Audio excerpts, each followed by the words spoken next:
So, my mission's very clear. Can we go and win this competition? That's I think the goal of every coach. So Indonesia had been 6 times going to the final, but never been the winner. What's your strategy? Well, they've had experience going there, and I think that's part of the motivation for this group.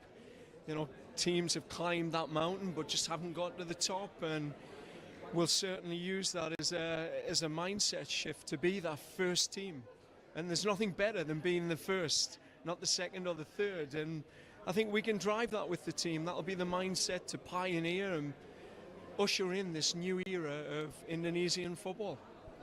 So how do you see the Indonesian players for now, as for you as the new coach, and what can be you can evaluate from them?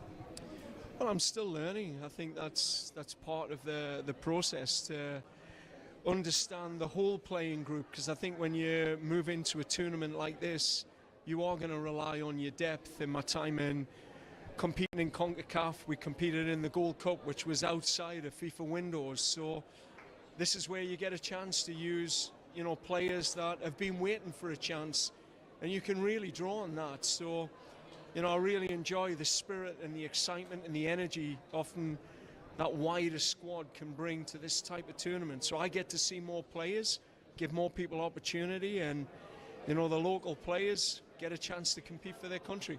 So you're going to focus on the local players?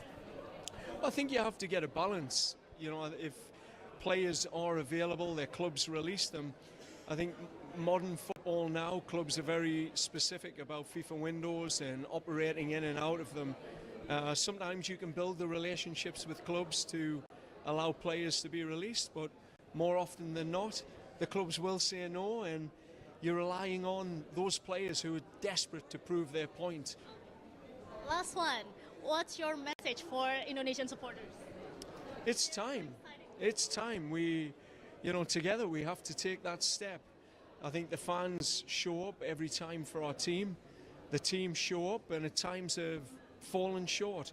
In these next 6, 8, 12, 2 years, 4 years, we have to take the next steps for this country, and all paths lead to qualifying for World Cup 2030, but we've got some silverware to try and win on the way, and we're going to go for it.